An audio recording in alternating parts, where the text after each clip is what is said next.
Keluarga Malaysia ini diperkenalkan oleh Datuk Seri Ismail Sabri Yaakob menerusi ucapan sebelumnya selepas dilantik sebagai Perdana Menteri ke-9 dan membentuk kerajaan baharu pada Ogos yang lepas.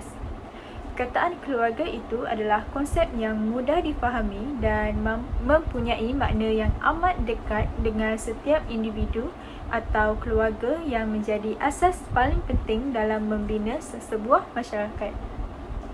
Selain itu, konsep ini juga adalah salah satu cara bagi mendapatkan kerjasama yang baik dari seluruh masyarakat agar sebuah keluarga yang utuh, tidak mengira agama, bangsa dan kaum dapat dicapai.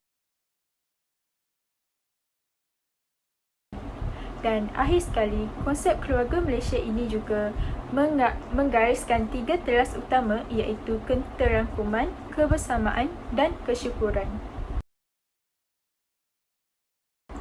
Tujuan utama konsep keluarga Malaysia diperkenalkan ialah untuk membentuk sebuah rakyat Malaysia yang menitik beratkan nilai-nilai murni dalam hati mereka. Dengan berbuat demikian, negara kita dapat mencapai kemajuan dalam jangka masa yang lama dan panjang. Apabila konsep keluarga Malaysia dipraktikkan dalam kalangan rakyat Malaysia, kita dapat menerima kelemahan dan kelebihan antara satu sama lain serta menerapkan nilai-nilai dan ciri-ciri keluarga Malaysia dalam kehidupan seharian kita. Oleh itu, seluruh rakyat Malaysia dapat disatupadukan dan dapat merapatkan jurang ekonomi yang akan membolehkan negara Malaysia maju ke hadapan. Seterusnya, metodologi. Bagi sumber prima, kami menggunakan Google Form untuk mengumpulkan pendapat responden terhadap konsep keluarga Malaysia. Ramai responden berpendapat bahawa konsep ini dapat mengukuhkan perpaduan rakyat kerana dapat mengelakkan perselisihan faham antara kaum. Seterusnya, dapat mewujudkan keutuhan negara. Selain itu, konsep ini juga dapat meringankan beban masyarakat, terutamanya golongan B40 serta mahasiswa-mahasiswa yang berkeperluan. Bagi faktor yang mencetuskan konsep keluarga Malaysia, pilihan yang diberikan dalam Google Form adalah perkongsian budaya atau resam, perbezaan fahaman politik, serta perbezaan jurang ekonomi antara kaum. Paling ramai responden berpendapat bahawa faktornya adalah perkongsian budaya dan adat resam. Hal ini disebabkan kerana perkataan keluarga melambangkan perpaduan. Rakyat Malaysia haruslah saling memahami dan menghormati budaya adat resam antara satu sama lain. Dengan ini, persefahaman antara kaum dapat diwujudkan dan semangat kekitaan sesama keluarga Malaysia dapat dipupuk. Seterusnya, bagi langkah yang perlu dilaksanakan oleh kerajaan untuk mewujudkan keluarga Malaysia, pilihan yang diberikan dalam soal selidik, termasuk melalui pendidikan, melalui media sosial, memperkenalkan dasar-dasar kerajaan, melalui kerjasama agensi kerajaan dan badan-badan bukan kerajaan NGO, serta melalui sukan. Langkah yang paling ramai responden pilih adalah kerajaan haruslah mengambil langkah melalui pendidikan. Hal ini terjadi kerana penerapan sewaktu di sekolah adalah berkesan. Perpaduan rakyat dapat dikukuhkan melalui pendidikan asuhan sejak kecil. Nilai-nilai keluarga Malaysia dapat diamalkan oleh para pelajar. Kesannya, kesedaran konsep keluarga Malaysia dapat diperkenalkan. Seterusnya, saya akan membentangkan mengenai langkah-langkah dalam meningkatkan perpaduan program keluarga Malaysia, iaitu yang pertama, melalui bidang pendidikan.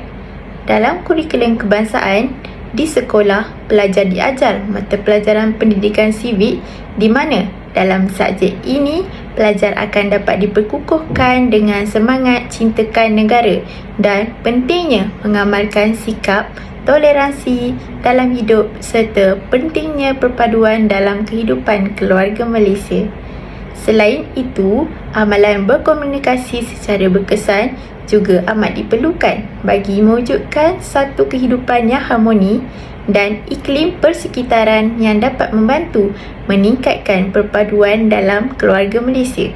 Jadi, mempelajari mata pelajaran pendidikan sivik ini amatlah bertepatan dengan usaha kerajaan dalam meningkatkan perpaduan keluarga Malaysia. Langkah seterusnya iaitu melalui aktiviti sukan seperti Hari Sukan Negara. Hari Sukan Negara yang disambut secara tahunan ini menyediakan pelbagai aktiviti yang boleh meningkatkan perpaduan keluarga Malaysia. Sebagai contoh, aktiviti fun run atau larian yang disertai oleh pelbagai lapisan masyarakat. Ianya dapat membantu membina semangat kesukanan di samping semangat perpaduan dalam kalangan masyarakat keluarga Malaysia.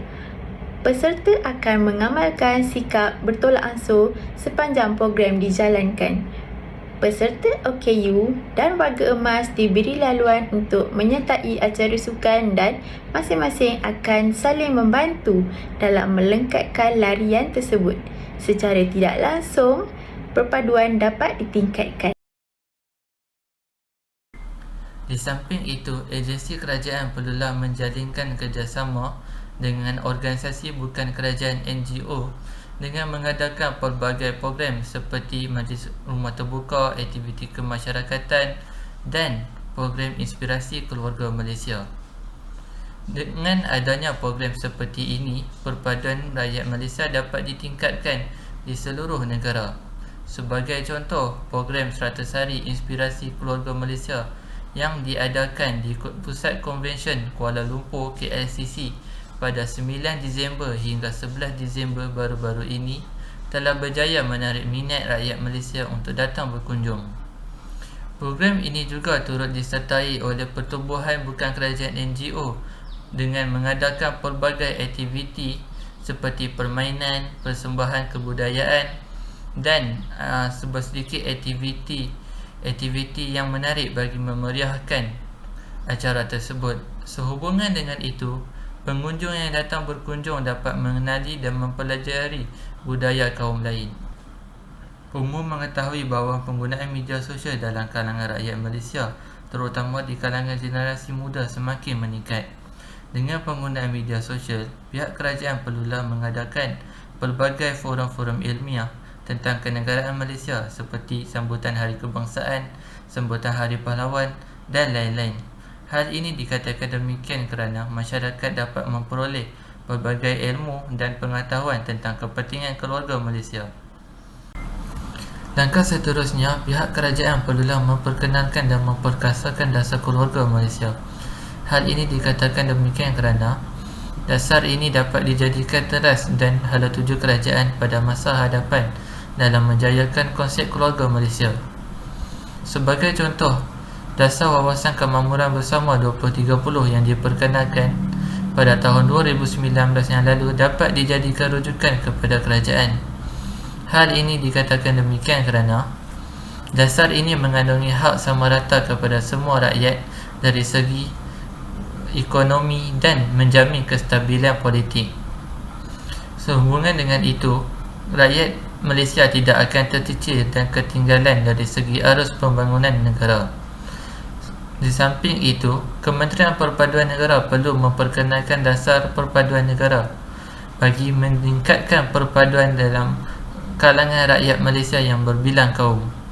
Faktor-faktor kepentingan konsep keluarga Malaysia ada 4. Yang pertama ialah mengurangkan jurang ekonomi antara kaum. Jurang ekonomi ialah keadaan di mana isu kemiskinan antara kaum adalah sangat ketara.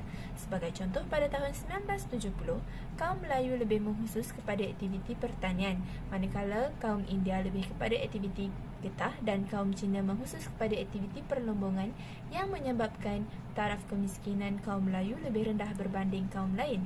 Hal ini disebabkan oleh perbezaan taraf pendidikan, kawasan iaitu di bandar dan luar bandar serta perbezaan kumpulan pendapatan.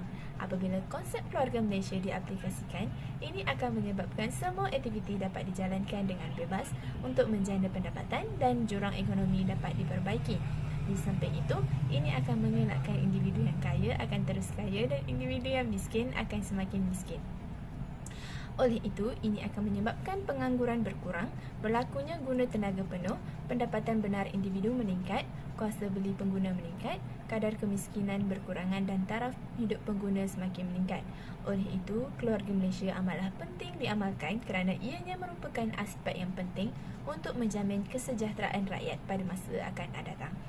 Faktor yang kedua ialah menjamin kedaulatan negara.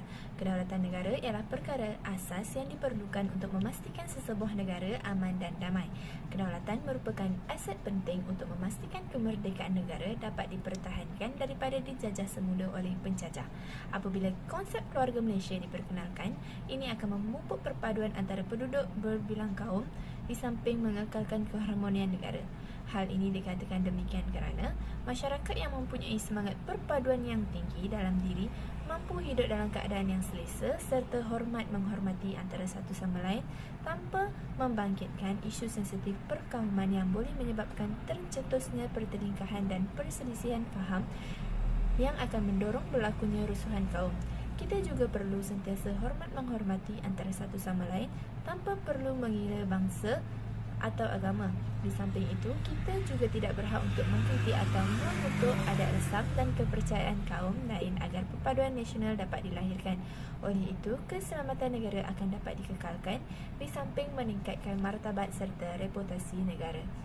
Faktor yang seterusnya ialah memupuk semangat patriotik. Bagi pandangan saya, semangat patriotik bermakna rakyat mempunyai patriotisme dalam hati mereka. Apabila semangat patriotik dipupuk oleh rakyat Malaysia, ia akan menjadi pembangkit kepada kemajuan negara. Dengan ini, rakyat Malaysia akan bekerja bersungguh-sungguh dan menyumbang kepada pembangunan negara. Faktor ini juga menggalakkan perpaduan negara. Hal ini dikatakan kerana patriotisme dapat membentuk golongan yang lebih mementingkan kepentingan negara berbanding dengan kepentingan mereka diri sendiri. Ia juga dapat mewujudkan hubungan harmoni antara kaum yang berbeza. Dan satu lagi kepentingan faktor ini ialah menjadi contoh kepada generasi muda. Terdapat banyak golongan masih tidak memahami patriotisme, terutamanya generasi yang lahir selepas kemerdekaan. Maka, program menyemarakkan semangat patriotik seperti sambutan Hari Kemerdekaan pastinya akan menyedarkan generasi muda. Dengan ini, generasi muda tidak akan terlibat dalam gejala sosial yang akan mencemarkan nama mereka dan juga negara. Faktor yang terakhir ialah menggalakkan pertumbuhan ekonomi. Apabila pertumbuhan ekonomi meningkat, kadar kemiskinan akan menurun. Kesannya wujud peluang pekerjaan. Dengan ini, kadar pengangguran pastinya akan menurun. Maka, guna tenaga meningkat dan pendapatan negara juga meningkat. Peningkatan pendapatan negara bermakna taraf hidup masyarakat juga meningkat. Oleh itu, taraf hidup rakyat Malaysia telah meningkat. Apa yang kami dapat simpulkan daripada kajian konsep program Malaysia ini adalah pihak kerajaan ingin menyelesaikan masalah-masalah yang terdapat di Malaysia seperti merapatkan jurang ekonomi antara kaum, menjamin kedaulatan negara, memupuk semangat patriotik serta menggalakkan pertumbuhan ekonomi di Malaysia. Selain itu, melalui konsep program Malaysia juga, pihak kerajaan dapat meningkatkan perpaduan melalui pendidikan, kerjasama agensi kerajaan serta badan-badan bukan kerajaan, melalui media sosial, sukan serta memperkenalkan dasar-dasar kerajaan. Pengajaran yang dapat kami sampaikan melalui konsep program Malaysia ini adalah kita dapat memupuk semangat patriotik dalam diri kita dengan melahirkan rasa cinta akan negara serta bekerja keras untuk memajukan negara Malaysia. Selain itu, kita juga dapat memupuk semangat perpaduan di antara masyarakat berbilang kaum supaya negara Malaysia kekal aman dan harmoni tanpa perselisihan fahaman antara satu sama lain. Harapan saya terhadap konsep keluarga Malaysia ini adalah saya berharap agar pihak kerajaan sudi untuk memberikan perhatian mereka sepenuhnya serta bekerja bersungguh-sungguh untuk menyelesaikan isu-isu yang terdapat di Malaysia. Harapan saya terhadap konsep keluarga Malaysia ialah semua rakyat Malaysia boleh bersama-sama membangunkan konsep keluarga Malaysia agar kita dapat dalam kehidupan yang aman dan damai. Saya berharap agar seluruh rakyat Malaysia menjiwai tema Keluarga Malaysia yang dimunculkan oleh Perdana Menteri kita supaya Malaysia menjadi negara yang lebih maju ke hadapan. Harapan saya ialah saya berharap agar konsep keluarga Malaysia dapat dilaksanakan dengan jayanya oleh seluruh rakyat Malaysia dan diterima sepenuhnya oleh seluruh penduduk tanpa mengira perbezaan pangkat, agama serta bangsa bagi menjadikan Malaysia sebagai sebuah negara yang maju pada masa akan datang. Saya berharap konsep keluarga Malaysia dapat diamalkan oleh semua rakyat Malaysia supaya rakyat bersatu padu. Mufakat membawa berkat untuk menjadikan Malaysia sebuah keluarga yang maju. Perpaduan rakyat adalah amat penting. Harapan saya dalam meningkatkan perpaduan program Keluarga Malaysia ini adalah saya berharap aspirasi Keluarga Malaysia yang diwar-warkan ini dapat dicapai dan direalisasikan dengan jayanya oleh semua lapisan masyarakat. Saya berharap rakyat Malaysia dapat hidup bersatu padu dan hidup aman dan harmoni di bawah konsep keluarga Malaysia. Selain itu, saya juga berharap konsep keluarga Malaysia dapat dijayakan dan bukan sahaja angan-angan dan omongan kosong kerajaan.